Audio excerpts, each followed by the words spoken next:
The Wall Street Journal thought it had the scoop of the century. A salacious article about Trump and Epstein that was too good to be true. And it turns out it's not true. And it's already backfiring in spectacular fashion. Before we get into the story, please like, comment, and share Explain America. We appreciate your support for common sense journalism. As you know, Wall Street Journal tried to connect Donald Trump to the notorious criminal Jeffrey Epstein with a supposedly bawdy birthday card that even Elon Musk called out as a fake. The Journal's report, published at 6:45 p.m.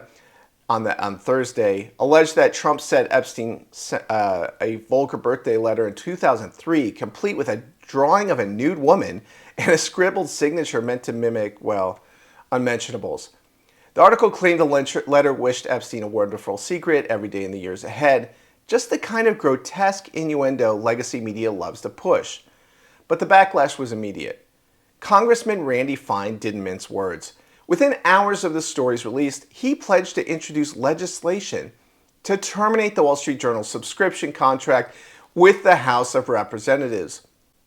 Congressman Fine said, quote, "Americans shouldn't be paying for disgusting and filthy rags."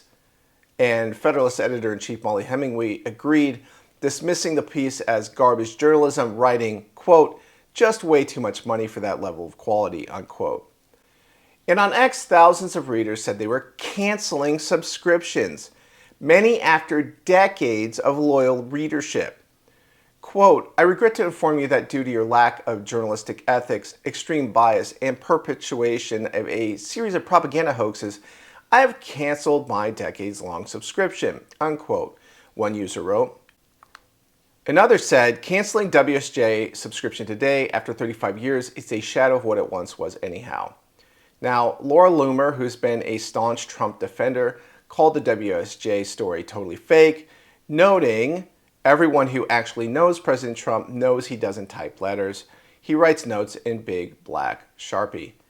And the backlash was so severe that even Elon Musk, who's recently criticized Trump over the Epstein investigation, came to his defense. He said, quote, "It really doesn't sound like something Trump would say," unquote. Now, that remark came after Musk had spent days hammering the administration over the Epstein files, even suggesting that he might start a third party to run against Trump's supporters and those that he backs. But we'll see if that ever pans out. Trump, for his part, immediately went on offense. He announced Thursday night that he would be suing the Wall Street Journal, News Corp, and Rupert Murdoch personally, saying he had warned Murdoch not to allow the false story to be published.